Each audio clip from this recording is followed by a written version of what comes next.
about how disciple making is about making disciples who make disciples.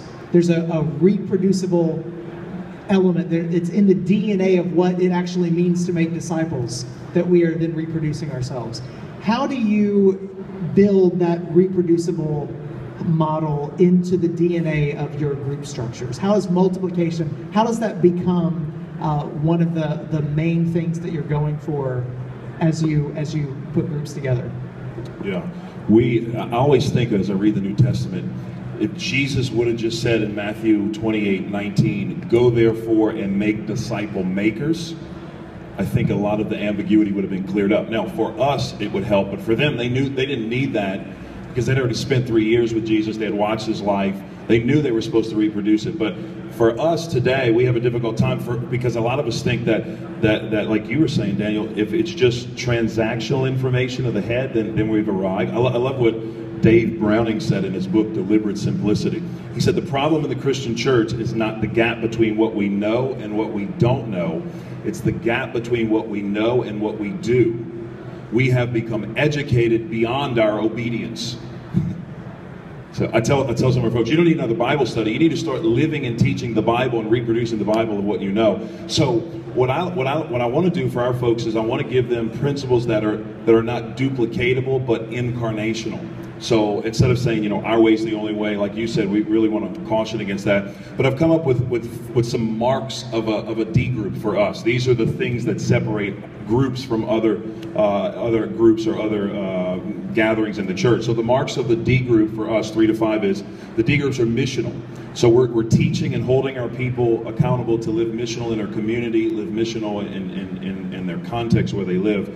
The second is accountability. You just cannot get that in a large gathering. I mean, you can't even get it in a larger life group gathering, that intimate, accountable, how to walk with Christ, how to reproduce what you know, how to live it out, how to study the scripture, memorize the word.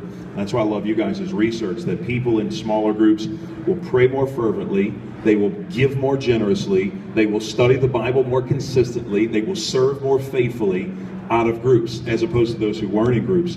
The R is reproducibility. So when I go to churches and I'll speak on this subject, the people come to me and undoubtedly and say, we do discipleship.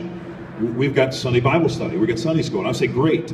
Tell me generationally how many groups have reproduced them. So tell me the second or third generation of discipleship, and that's really where the rubber meets the road. And then the C is communication or communicational, where there's a communication with God and then communication with God on their behalf. And then the S is scriptural. It has to be scriptural.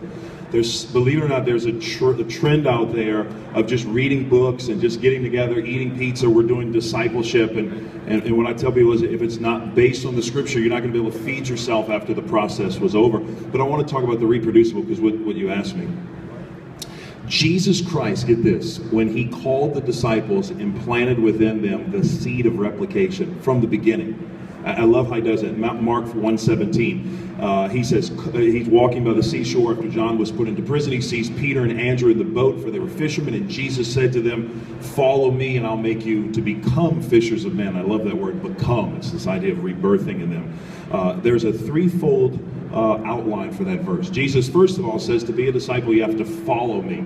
So Jesus says, come follow me. He doesn't say follow a denomination or religion or a movement, come follow me. But the second thing, discipleship, a disciple is formed by Christ. So Jesus says, when you follow me, I'm going to form within you. I'm going to make you to become. And notice what he doesn't say, because I think that speaks volumes. Jesus doesn't say, come follow me, I'll make you wise, I'll make you intellectual, I'll make you prosperous, I'll make you smart, I'll make you famous. He doesn't say that. He says, come follow me and I will teach you how to reproduce what you've learned from me with someone else. And I think, Trevin, that's the missing link we're seeing in discipleship context today, that reproducible aspect. And listen to me, if you begin to expect that from your people like we do on the front end, so we sign a covenant, we get our folks that begin this 12 to 18 month journey to sign a covenant, and we expect them to reproduce. And I find if you tell them on the front end what you expect, they're more likely to do it. And just pastors, just a word of encouragement to you, just to look at your own landscape of your ministry. Maybe the reason you may not be seeing discipleship in your church is because you've invested a lot of your time executing the ministry and not Ephesians 4:11 through 13, equipping the saints for the work of ministry. And it's amazing when you have gospel partners to partner with you to carry out the ministry. It's an explosive growth, not only spiritually, but physically in your church. That's great. I want to come back to that equipping people here in just a second. But Daniel,